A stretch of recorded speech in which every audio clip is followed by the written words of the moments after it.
Okay guys, we'll get rocking today.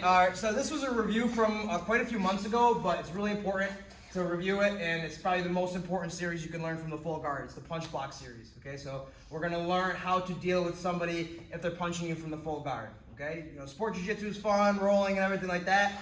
You know, it's a fun sport. You can enjoy it, you can do it for a long time, but can't forget about the real roots of the full guard, right? It all comes from learning how to protect yourself when somebody's, on top of you. Okay, so can I borrow a ratchet, please? All right, so we're gonna start in the full guard. It's this way. Okay, so remember, full guard is ankles crossed, and then our inner thighs have to be engaged. Okay, if he doesn't feel that pinch of my knees, I actually don't have a full guard. Okay, crossing my ankles and having my legs dead like this is not full guard. Okay, I can move my legs around, and he's not affected. Okay, you can see my legs moving. Okay, so the idea of the full guard is to cross your ankles, pinch your knees. That way, if I want to move him one way or another, I can do that with just my legs, and then my hands can help facilitate whatever else I need to do.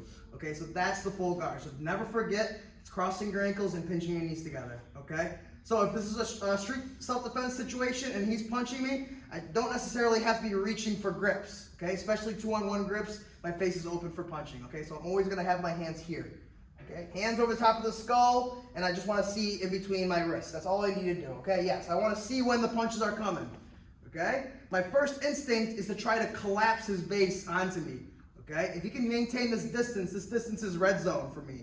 I don't wanna hang out here. Okay? I either want to be really, really far away or really, really close. Okay? So if I don't have the option of creating too much space and keeping him far away where his punches don't work, I have to bring him to me. Okay? As he throws the punch is going to be the best time to work to break him down, because as he throws the punch, he has to kind of bring his weight forward. Okay? If Ratchet just keeps his weight backward, his punches are going to be less effective. Okay? He wants to bring his weight forward. Exactly. Okay? So that timing, when I feel him start to pull back on that punch and I feel like his weight is coming off of his heels, that's when I need to pull him into me, okay? And again, I'm doing it with my legs. So I stay right here, I go back a step, yep, I feel the punch coming, boom. I bring my knees aggressively to my chest and he runs into my forearms. Okay, normally his hands are gonna hit the mat in some fashion, okay? Now I wanna reach up, I wanna control the head, pull it away from me, and then I wanna wrap the opposite side arm. Okay, so I got his head control. Preferably I like to hug the ear, okay? And then bring my elbows back to me, okay? If I hug like the neck, lower, upper shoulder, neck area, he still has range of motion with his head. He can headbutt me, he can use that to create space. Okay, so I wanna cup the ear and then lock his head down.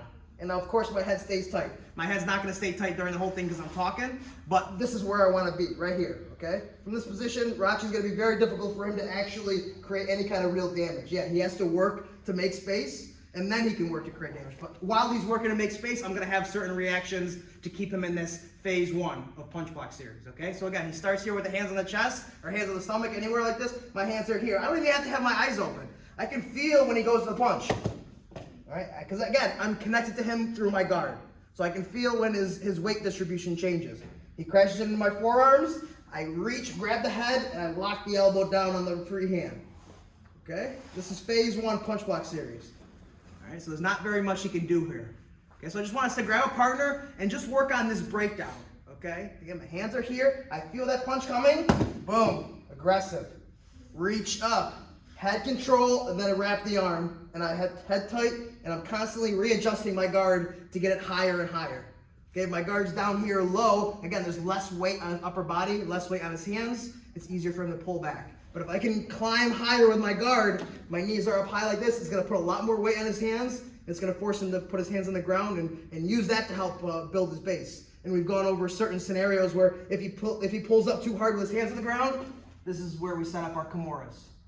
Okay, but that's why it's a no-no in jiu-jitsu. Is like, don't put your hands on the ground if you're in the person's guard, because that's where you set up kimuras, guillotines, triangles, omoplata. Okay, that's where it all comes from. Okay, so. Find a partner, let's just work on that simple breakdown to phase 1, and then we're gonna build reactions from there. Okay, let's work. Okay, good, time. All right, perfect. All right, so that's just the beginning portion of phase 1, okay? So again, can I have you go down? So now the person on top, in order for them to create space, they need to work their hands inside and create frames, okay? So he's got me in this phase 1 series, okay? If Ratchet doesn't do anything, if I swim my arms inside, and I can put my forearms on his chest, I can use them to create frames, and then I have the ability to head that enough distance to throw my punch. Okay. Okay, so as my hands are starting to swim inside, normally you're going to do one hand and the other. They usually don't happen at the same time. Okay, while one is holding your base up, you're using the other one to swim. Okay, so they can swim with either arm, and whatever arm they swim with, I have to have a very specific reaction. So let's switch now. Okay. So we're going to call it right here. Right, we're going to call it arm control side and head control side. Okay, so his right arm is the arm control side, his left arm is the head control side. Okay, so arm control side we're going to work first. Okay, so if he swims inside with the hand control side, right, the second that I see his hand start to poke through my frames, I need to come behind the elbow, in front of the bicep, and then I punch the ceiling, and then I wrap it right back in. Okay, so it's just a swim, re-swim drill. Okay, he brings his hand inside. Once I see his hand come through, I need to bring my arm underneath, in front of the bicep, and then I re-swim. Every time I want to lock it down. Okay, again, he swims in, I re-swim. Okay, I can use my guard to create and close the space off as I need to. Okay, so usually you'll see it like this. As he comes in, I'll stretch him away to create space, come inside, and then I bring him back in with my guard. Okay, so I can use my guard to make and create space to my advantage. Okay, always want to bring him back at the end. So again, he swims inside, I re-swim. He swims inside, I re-swim. Okay? Make sure that you're locking the elbow down every time. Don't turn it into this. Right? It's just too much play. All right? As he swims inside, I want to punch the ceiling and then lock my elbow down. All right? I want to force him to use more energy to escape that elbow. If I'm just holding it here, it's very easy for him to swim that arm inside. But when I lock it down, he has to really work to get that arm inside, and then I lock it down again. Okay? If you focus on just breathing and holding, you're very energy efficient there. Okay, and the person's usually going to be moving like a bull, trying to get out and trying to make all this space. So generally, he's going to be using a lot more energy. As long as you understand how to breathe, just stay nice and tight and move when you need to. Okay, so that's the arm control side. Okay, now if he starts to swim inside with the head control side, I can't just re-swim. Because if I re-swim, I lose the head posture. And now he pulls his head back, and now I got to probably go on to the next phase, which we'll get there. Okay, so instead, to keep him in phase one, as he starts to swim inside, I want to dribble his head to the other side, and then come behind the elbow in front of the bicep, and now all I've done is changed the side that I have the head control. Okay, but that's making sure that I'm controlling the head first. So as he swims inside with the head control, I dribble. So I got 2-on-1 on the head initially, just for a second, and then I switch hands and I swim. And then we're still right here in this phase one. Again, swims inside, I dribble and swim. Right there. Okay, so it's either swim, re-swim, or he swims, I dribble, and then re-swim. Okay, so depending on the hand that he swims inside, I gotta have a very specific reaction. And then we'll get to phase 2 and 3 if I make a mistake or if he creates too much space. I can't just stay in phase 1 anymore. Okay, so again, it's swim. So we got here, right? Start with the full breakdown. So we're here, hands on the chest, my hands are here. He throws a punch, boom. Making sure that I'm coming in front of his head and his arms. I don't want to come here like this because now he's going to headlock me or headbutt me, exactly. So anytime once he crashes into my arms, I come in front of the shoulders. Head control, arm control. He swims, doesn't matter which arm. Okay, I re-swim. I dribble and then re-swim. All right, whatever arm you got, yeah. Dribble and then re-swim. Yeah, dribble and then re-swim. We just do that, okay? All right, so any questions? So either swim and re-swim, or he swims, I have to dribble his head and then re-swim with the other arm. All right? Give it a shot. Okay, time. All right, cool. All right, so that's phase 1. We want to keep the person in phase 1 as long as we can. Okay, let them exhaust some energy while I can keep them at a distance to where they can't really, do major damage. Okay? As we get into phases 2 and 3, there's a little bit more space, so the potential of a damaging punch could happen. But every time the person creates space, we need to fill it in with something. Okay? So phase 2, moving on. Okay, a lot of different scenarios can happen from phase 1 to 2. How do we get to phase 2? Okay, this is going to be the most common scenario. Okay, since I already have him locked down in phase 1. Okay, so I have his left arm trapped, I have his head trapped. So realistically, he has his right arm is going to be like his only weapon, realistically, okay? And again, if he tries to punch my head, I'm so far away, it's not very, it's not very effective, okay? But he does have the ability to rip the body pretty well, okay? The more he wants to rip the body, the farther his elbow needs to travel away from his body, okay? If he keeps his elbow tight and he does these little pitter-patter punches, you'll be all right, okay? But when he starts to really pull back, yeah, these right here, those can do some damage, exactly. So you see that space that he's created? So I need to fill that space in with something, okay? It's not going to be my hand, because I have control of his head. All right, so what I'm going to do is, as I see that elbow come back, I might take a couple of shots, and as I feel it coming back, I want to insert my shin and put my foot on his hip. Now, if he wants to rip the body, he's going to run into my forearm, yeah. Okay? And now, once I have that shin in, now I'm going to let go of his head, and I'm going to wrap his tricep just above his elbow. And I want to make sure that I flare my knee out. Yeah, I want to force my knee right into the thickest part of his bicep. Okay, so it's like a bicep cutter. If I keep my knee in the shoulder, I can control him, but it doesn't create that kind of like pain sensation, okay? So when we wrap the elbow, I want to make sure that I open that shin so that it goes into the meat of his bicep, and it's going to suck, okay? Usually he's going to start to pull away and try to work to punch me with the other hand, and then that comes in. Okay, and again, my hand's kind of like right here, right? Because if he gets a couple of shots in before I'm able to wrap the arm, I want to make sure that I'm covered here. So now we're in phase 2. So again, I'm wrapping the triceps just above the elbow, and I'm opening my knees up. My feet are on his hips. Okay, I want counter pressure, so I'm pulling on the triceps and engaging my hips so that my shins are pushing into his biceps. Right, so we're here. Right, so I'm gonna ride the bull a little bit. He's gonna be going to. Right? Perfect. As he pulls away, that's going to give me my next phase. Okay, but if he constantly drives forward, he's not going to be able to do anything. If I feel him really trying to drive forward, I want to drop him back in to phase 1.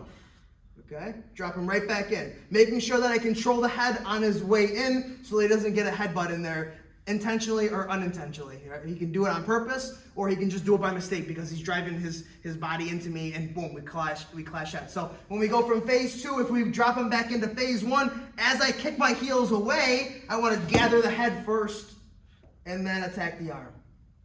Okay? So that's just going from phase 1. Going from phase 1 to phase 2. And there's a lot of reasons why we have to go to phase 2, but normally it's going to be the person's ripping the body with their free arm. Yeah, you see that? Right there. I time it. As he comes in, boom, boom, right there. And I want to wrap nice and tight. Open the shin. Now I don't have to worry about the headbutt, because now I have this kind of like shin in between me and him. All right, so I can be okay with letting go of his head because now I have my shin as a barrier. And there's like little hybrids. So like this is like 1.5, right? I'm not in phase 1, right? But I still have this elbow locked down like I was in phase 1, and I have the shin. So this is like 1.5. And this is a very strong position for grapplers. Okay, I can strike. Okay, I can easily kick my leg through and start to attack triangles. Okay, if he starts to pull away and run away from me, like turn away, I go omoplata. Okay. Right, so there's a lot of follow-ups right there depending on his reaction. But that 1.5 phase is very, very good for attacks. So I can kind of keep him in this range where he still can't hit me, but I have the ability to attack very well. Okay.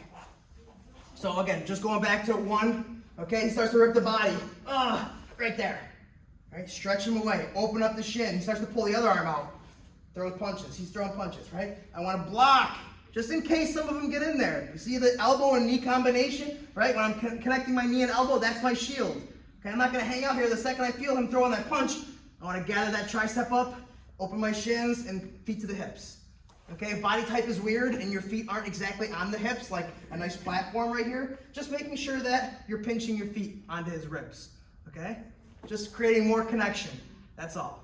All right, so this is phase 2. Okay, and again, my head's off the ground, my core is engaged so that I'm strong structurally. Okay, and then we work from here. Okay? Any questions? Okay, let's work. Play a lot. So we got go down for me. All right, so again, we'll be in phase 2. Okay? Phase 2 is here, and he's holding the wrists or triceps. It's okay. So like we were talking about over there, wrists are okay for sure, but there's a lot more play with the wrists, and that you could use that to your advantage, or the person can use it to, rip and pull back, okay? So you can start with the triceps control, right? And then as they pull away, if you want to slide to the wrist just to gain some control, right, then you have that option. But if you start with the wrist and I pull back, then you're forcing to phase 3, which is fine, no problem. But yeah, there is variations where you can play with the wrists as opposed to the triceps, okay? Oh, sorry, stay right. So we're in phase 2, he's controlling the triceps, right? So either I just rip my arm backward, or maybe I find space between his shin and his arm, and I weave my hand inside to break that grip, right? So there's a couple different ways. The person can just kind of rip their arm back, right? Or I can swim my arm inside and pull. and start to throw the punch from there. Okay, so remember, every time I create space, he needs to fill that space in. So if he stays in phase 2, if he tries to keep his knees open and I'm here, and he stays right here in this phase 2 with his knees open, this is where you're going to get blasted. Okay? So now, we're going to go to phase 3. So we're starting phase 2. We'll go through the whole sequence when you're doing it. I'm just going to save some time. So we're here, right? Regardless, as he starts to pull back, my knees have to come together and my hips need to come nice and high. Okay, notice I keep my good platform on his hips. Okay, this is why it's really important to find those if you can. So knees come high. I don't have control of his posture, so I want to have my hands protecting my face, just in case there's like body type where the guy's got crazy long arms and maybe he kind of gets near my face. I want to have my hands here just to kind of block. Okay, but this is phase 3. Knees together, hips high. Okay, knees together, hips high. Now everyone's trying to punch me in the face here. It's not going to be effective. Okay, not going to be effective. Okay, one option that they're usually going to have, they're going to try to get these shins out of your way. So they're going to use their hands to try to throw your shins one way or another. So if you're not sure what to do, it's going to be easy for him to start passing your guard. Like if I'm here and he starts to throw my shin out of the way and I don't know what to do, it's going to be very easy for him to start to pass my guard, and now, you know, I'm side mounted. Okay, so we're in here. Okay, as he starts to push my shins, I want to hook on the far shin. So whatever way he's trying to push my shin, the outside one, I want to make sure that I'm hooking my foot onto his hip and I'm really engaging my shin into his stomach, creating that frame and creating that distance. So again, if he tries to punch me from here, right, very, very difficult. Right? Maybe he hits my elbows, maybe he goes the other way. So he pushes my shins the other way. Right there. You see how I'm hooking on his hip? And then I'm pressing on his hip right there. So I'm just creating connection with a frame still. Okay? I don't want to let him get too close. As he starts to collapse my shin, now he's close enough to create that punching distance, right? Boom, boom. And if that's the case, I drop him back into phase 1. Okay? So we go to phase 2. Start at phase 2. We're here, right? He goes to phase 3, pulls back. I go here. Right? He throws a couple punches, nothing's working. He starts to push the knees, 1. He pushes the knees, 2, okay? So we can go back and forth like this, all right? As he starts to drive into me, I can drop him back in to phase 1, where I'm wrapping the head, controlling the arm, and getting my guard back, okay? So if I ever feel like they're overwhelming my frame, okay, or my, whatever I'm using to keep the distance, I always try to drop him back into phase 2. And if you time it wrong, you're gonna pay for it, okay? So that's just about training and timing with strikes getting involved. All right, the only way to develop that timing is to go live with gloves. All right, put gloves on, actually start to try to punch each other in the face, so that way when you make the mistake, you're going to pay for it by getting punched in the face. Okay? But it's okay. We're just drilling right now. So phase 1, phase 2, right? So he pulls back for phase 3. I'm here, making sure that I got good connection to his hips. He pushes phase 3A, phase 3B. Okay? Always maintaining a good connection right here. You can go back and forth. Boom. Just want to make sure that I'm not stretching him away too much. See how my legs are almost straight now? Now I don't have the ability to swing both ways. Right? Now I've created too much separation between me and him. He's more likely going to pin my ankles to the floor and start to pass. So try to keep a bend to your shins. All right, so we're here. He pushes the legs, bend to the shin. Right there. Push the other direction. Bend to the shin. And again, body types will, maybe I got to have a little bit farther. Right, but I want to avoid being here. My legs are completely straight. Right, it's very easy for him to push my wrists out of the way or my ankles out of the way, and now I don't have anything. Okay? So just try to keep like a little bit of a bend to your leg. But the big thing is hooking with that outside shin against their hip bone. Okay, that's creating that good connection in the frame. Okay, so let's go. Let's go all together. Phase 1. Boom, wrap, hug, swim techniques. Dribble, swim. Yeah, dribble, swim. All right. Oh, he's ripping the body. Phase 2, he rips out. Boom, phase 2. I'm right in the bull, he rips out. Boom, phase 3. All right, phase 3A. Phase 3B. The whole time I'm keeping my hands here. He's occupied with my legs. Right, so he's not punching me. Right, that's fine. Boom, that's fine, right there. I'm always maintaining this position. And then if I feel the opportunity, I can pull him back into phase 1. But let's keep him at phase 3. Okay? Any questions? All right, let's work. All right, time. Okay, cool. So phase 4. There's technically 5 phases phase 5 is more just like open guard, where the person's just standing up in front of you, and there's no connection between you and the person. And we went over an open guard series where we, retained our guard. They try to grab our legs and push it one way or another, and we do our whole series. But again, all that we did a few weeks ago, and there's a nice instructional on there, okay, on my YouTube channel. So we get to phase 3. Okay? Again, if he stays on his knees, that's where phase 3 is. Okay? So he's still trying to punch me, but he's on his knees. Right? He's here. Okay? If he stands up, that's the only next option that he has to create distance, is to stand up. Okay? I can't, if I stay with my knees together, hips high, and he stands up, he's gonna create a situation where he can walk my hips over top of me, and he's gonna start to force me to my knees where now I can't see what's going on. Okay? So the second they stand up from phase 3, I need to drop my hips so that I'm a little bit more balanced and extend my legs just a bit. Okay? So let's say we're in phase 3. So we're here. Okay? As he stands up, I have to bring my hips down and then extend my legs just a bit. Okay? And again, he's trying to punch me. I keep him away. If he wants to hang out in this position, this is where I can get my good up kicks. Okay, yeah, he's being smart. He knows how to stay safe, where he's kind of keeping his hips forward and his head back so that my up kicks are not effective. But I'm cool. I'm just trying to stay protected. So if he wants to lean back like that, I'm not going to be able to get punched. Okay, and I can strike the thighs, I can strike the belly, I can strike the groin, right? So I don't have to hit his face. So realistically, if he hangs out here, he's going to get kicked somewhere, right? People aren't used to getting kicked in the groin because MMA and everything. You can't kick in the groin, but guess what? This is on the street. So, if I can't kick the guy's face, damn sure I'm going to kick him in the groin. Again, no rules. So, at that point, if I get a good kick, no matter where it is, if I get a good kick, it's usually going to force him back. And that's when I can start scooting away, getting back up to my feet where I can engage on my feet. Okay? And it's always a better option to be on our feet than on our back. Right? Because on our feet, we have the ability to run. Okay? Because you don't know what's, maybe this guy's got buddies on his way, trying to help, waiting to help him out. So if I hang out on my back too long, now I got to work, I got to deal with, multiple attackers. Okay? And, there's really no perfect art to deal with multiple attackers. You got to get the hell out of there. Right? So again, when we go from phase 3 to phase 4, hips go down, legs go out. Okay? And I actually want us to practice our up kicks. So when we find a partner, I'm going to throw some focus mitts to you guys, and I want you to practice.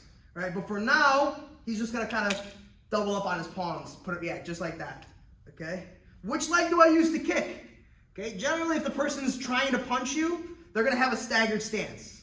Right? If their stance is square, just this is not a very aggressive fighting stance. He can't really generate very good power. Right? So even if they're not trained instinctually, if you want to punch somebody, you're going to have a staggered stance.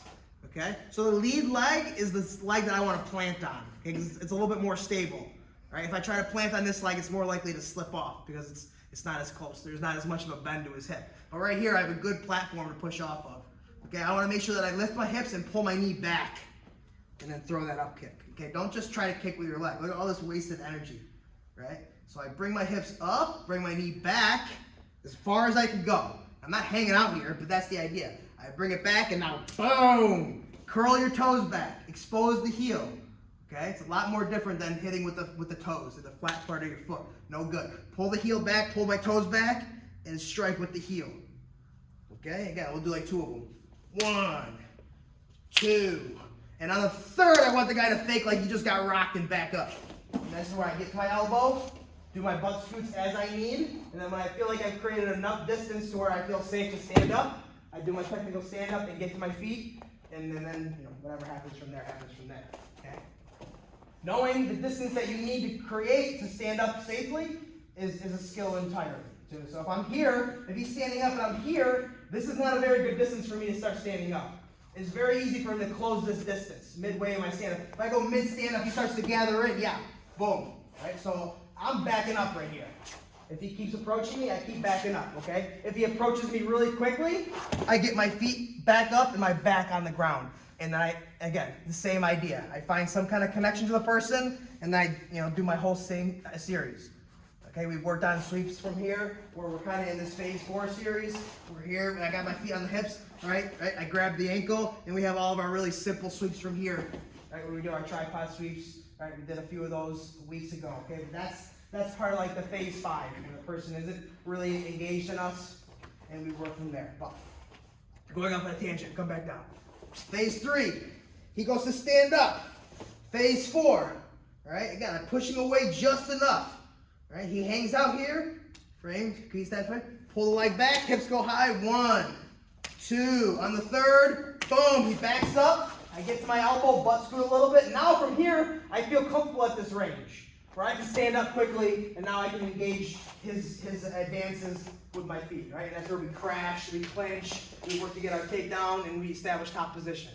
Okay, it all builds together. If you've been here since day 1, this will all build on top of our crash, clinch, leg hook, takedown to the mount. Okay? So one more time. Whole thing. So we're starting here. He throws a punch. I grab. He swims. All right, he starts to rip the body. I go in. He rips the body. I go in. He's creating more space. Boom. Phase 3. He gets up. Phase 4. Right? Boom. Boom. Back up. Get to my feet. And now we're good. Okay? And you can make it more realistic by just adding intensity, right? And then throwing actual punches. Okay? So phase 3 to phase 4, hips drop, legs extend, my hands cover my face, and then I practice my up kicks, butt scoot a little bit, technical stand up. We're back to our feet where we can run or engage depending on what's necessary. Okay? Questions? Okay, let's work.